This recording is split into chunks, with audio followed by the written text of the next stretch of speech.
Casio Chaos Theory.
Hello and welcome to Casio Chaos Theory.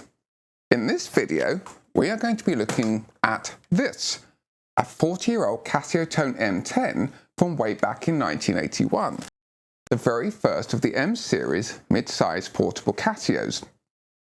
Also note that we have a very special guest with us today, the lovely Miss Jersey. Jersey is a very special girl that belongs to some good friends of ours. And the reason that she is here with us is because she inspired the coming to life Casiotone advert that you saw at the beginning of the video. When I first started collecting M10 facts and information, I found a promotional advert for the M10 featuring a dog that looked very similar to Jersey. That got me thinking, and I thought, what if? And one thing led to another. First, I thought that I would try and replicate the picture in similar surroundings with myself and Miss Jersey in it.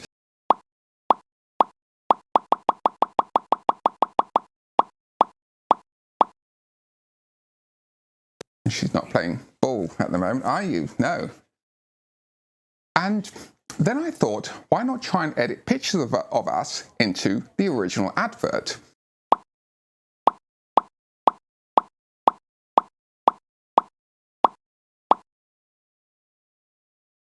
And then I had the bright idea of bringing the advert to life. After spending way too much time on it, and also, as you can see, Miss Jersey doesn't like to stand still or sit still in one place for more than a few seconds, especially if there are treats nearby, I managed to come up with the "How much is that doggy in the window" sequence you just saw. Also note that all the audio that you heard being played in that sequence originated from the M10.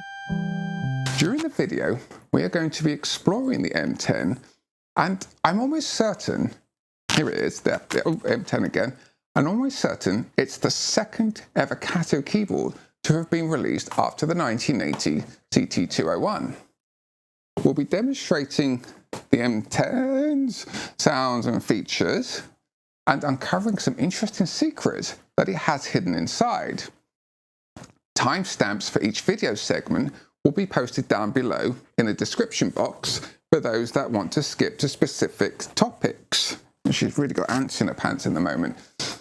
I'll also be revealing the answers to 7 fascinating questions concerning M10 facts and historical connections at various points during this video. Want to know the answers? Watch the whole video to find out. And if the anticipation excites you like it is Miss Jersey, hit the like and the subscribe buttons when you get the chance. Oh yes, there were a couple of little audio clues to these questions that were slipped into the opening video while I was playing "How much is that doggy in the window?" Did you recognize them? If you did, you'll have 2 of the answers already.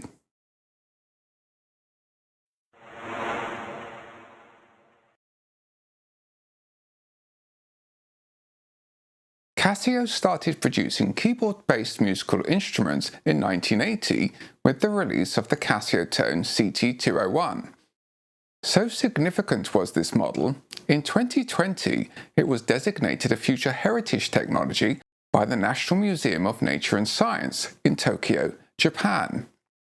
Sometime after the CT201 was released, Casio then offered the Casiotone M10, a model related to and also using the CT201's consonant vowel tone generation engine, but with a much more modern and minimalist look, and in a very compact, stripped-down package with the emphasis on take-anywhere portability.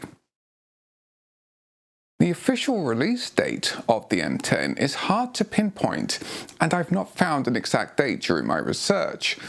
I found an M10 advert in the Galveston Daily News dated December the 20th, 1981, but I know that it was available quite a bit before then. I also found this official specification sheet from Casio showing all the features of the M10, and it's dated as 10/05/1981. Depending on whether this is a European or a US issue, that would be 10th of May 1981 in Europe or October the 5th, 1981 in the USA. The M10 was almost certainly released by the summer of 1981 because it was used in a hit song by a synthpop band who were in the studio finishing the recording of their seminal album that summer. The date of release gets even more murky when reading an article about the Casiotone M10 successor, the MT30, in the November 1981 issue of Electronics and Music Maker magazine, where it states, Casio really stirred up the synthesizer industry by releasing the CT201 and M10 polyphonic synthesizers just over a year ago. That indicates that both the CT201 and M10 would have been released around November of 1980. However, though Casio themselves state that the release year of the CT201 was 1980, as clearly shown in their 40th anniversary brochure celebrating 4 decades of Casio instruments, my suspicion is that though both the CT201 and the M10 were likely announced in 1980, only the CT201 was initially available to the public, and that the M10 wasn't available until into 1981.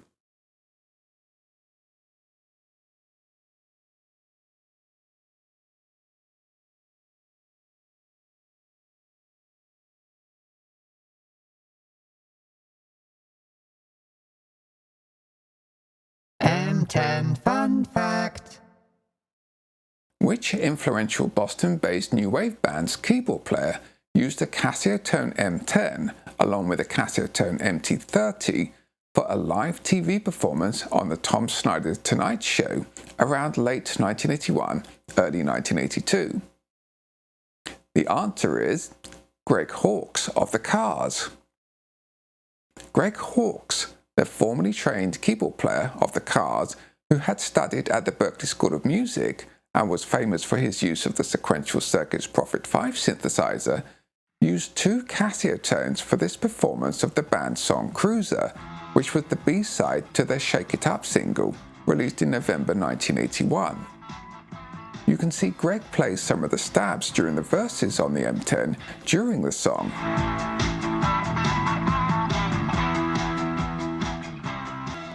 I've no idea why Greg was playing Casiotones for this live performance, and I don't know if he used them on any recordings. It is, however, great to see a keyboard player of his stature using Casiotones on live TV.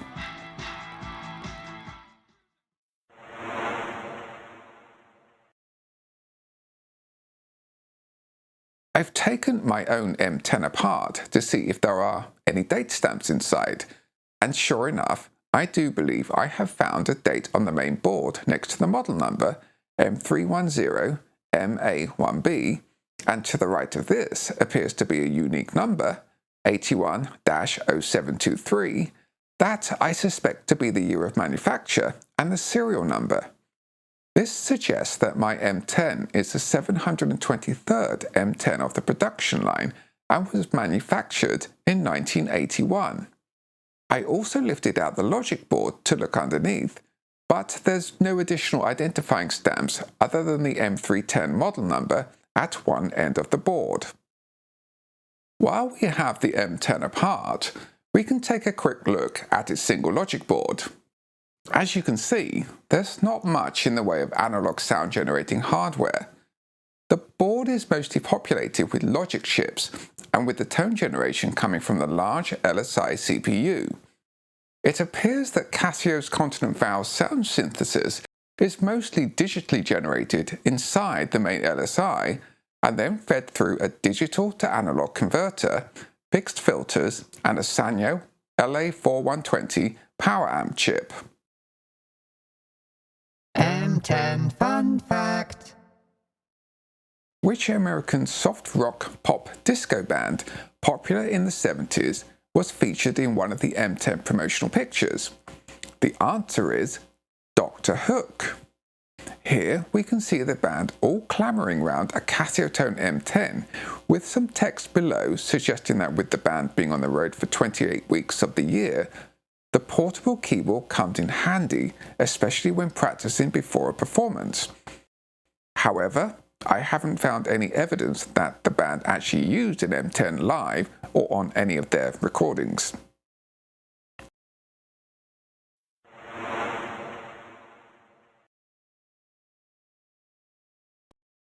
The official specification sheet goes into all the technical details regarding the M10.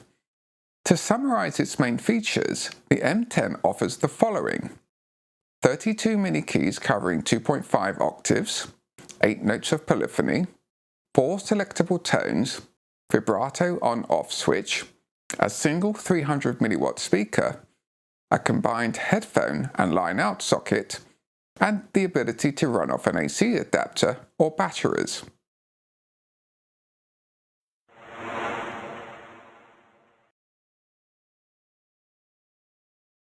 The M10 comes in this very nice canvas Casiotone branded carry case, none of that cheap PVC that many electronic devices would normally come in, and fitted snugly inside is the M10 itself, along with its operation manual.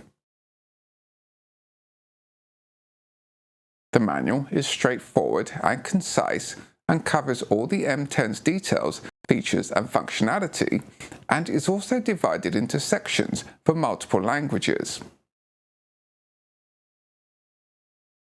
M10 Fun Fact. Which world-famous blues singer-songwriter and guitarist was seen in an M10 promotional picture, allegedly warming up on a Casiotone keyboard backstage during a recent US concert tour? The answer is B.B. King. As with Dr. Hook, I kind of doubt that B.B. King ever used a Casiotone M10 in any of his work, and I'm not really sure why he would warm up on one backstage before performance, seeing as he'd nearly always be playing his famous Gibson ES335 guitar called Lucille. Still, it's a great picture of this blues legend with a humble Casiotone.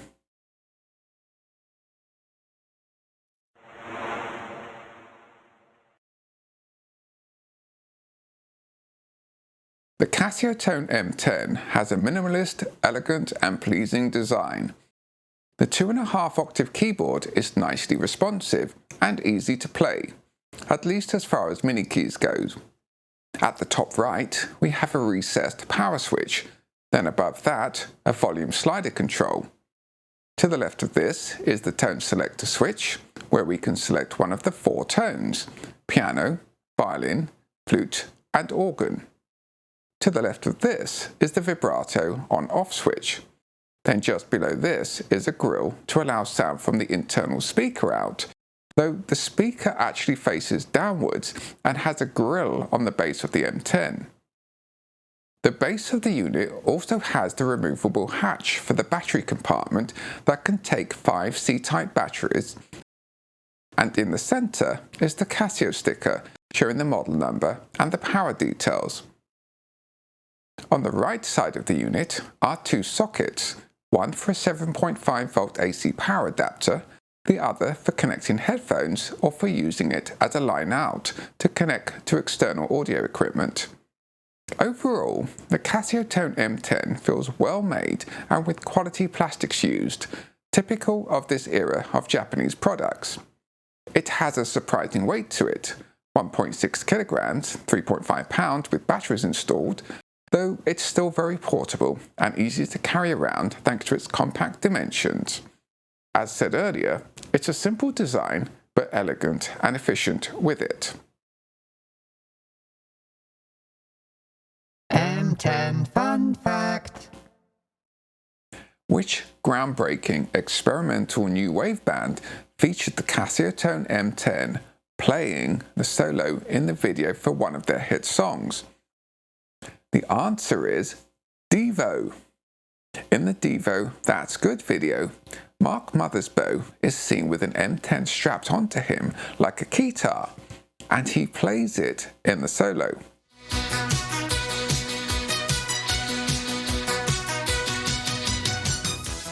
I managed to replicate the That's Good solo using the M10 and applying some chorus, plus switching from the organ tone to the violin tone, because it's an octave higher than the organ tone, for the last two notes, as the M10 doesn't have enough keys to cover the whole range of the solo using just one tone.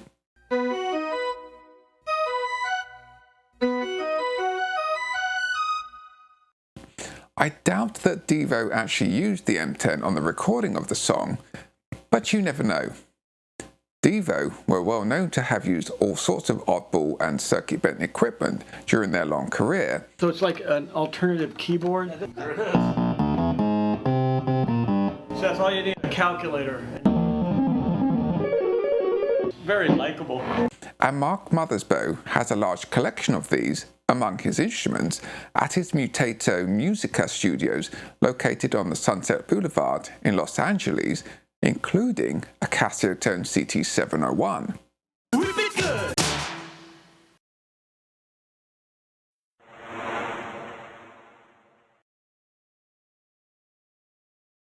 You've already heard the M10 play How Much Is That Doggy in the Window in the vintage Casiotone advert at the very beginning of the video. And this was multi-track recorded using only the M10 sounds and with a touch of reverb. I did octave drop and added like chorus to the bass piano part when me and Jersey appeared in the advert to give some variation between the two performances of the tune. Let's now take a closer listen to the M10's tones and see what it has to offer. Before I demonstrate the tones in detail, I need to point out that the M10 has no sustain. So what this means is that the tones will only play when you hit and hold down a key, and they will stop playing the moment you lift your finger off the key. Let me give you an example. So if I hit this key down and hold it, it will play. But if I hit it down and immediately lift it, it will stop playing.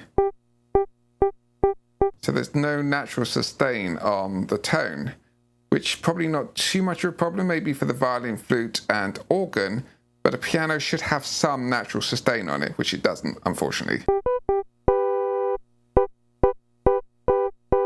It kind of affects how you can use it to express your playing. We're going to start off with piano. And just to show you that it has 8 notes of polyphony.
We'll try a little bit of vibrato now.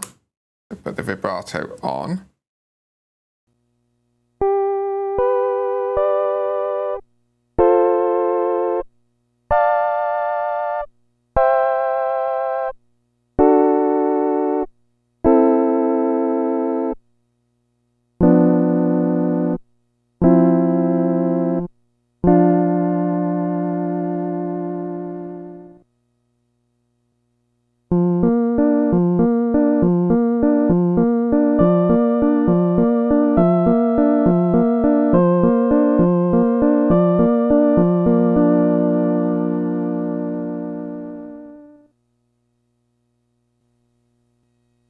The next tone is the violin.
Let's try it with the violin with some vibrato.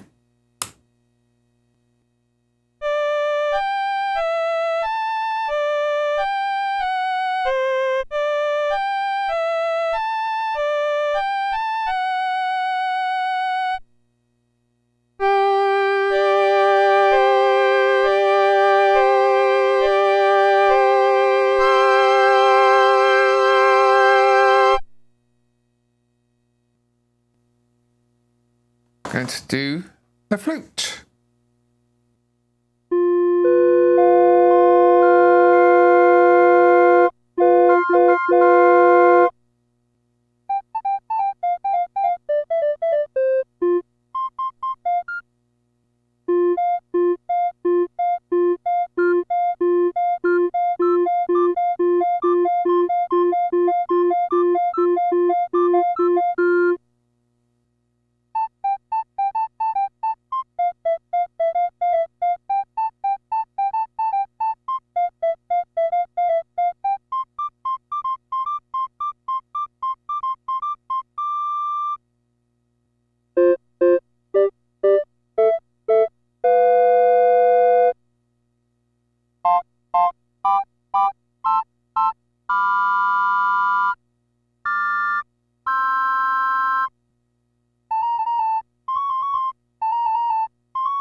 Vibrato with the flute.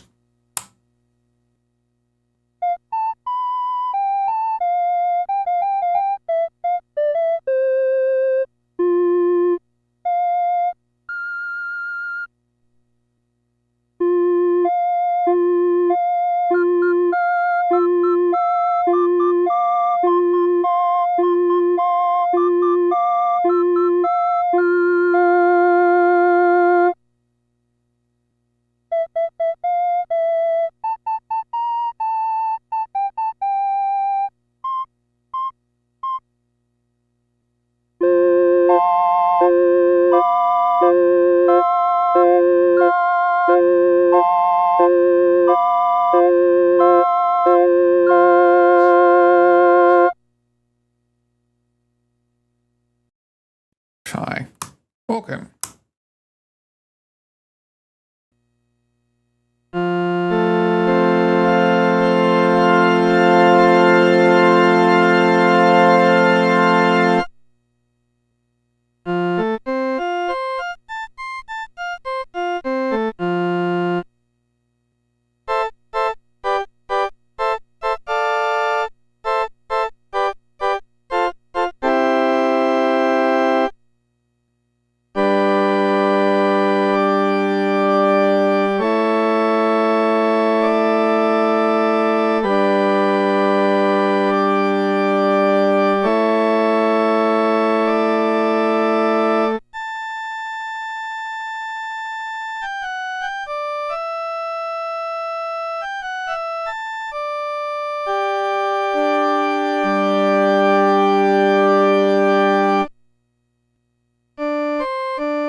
Vibrato.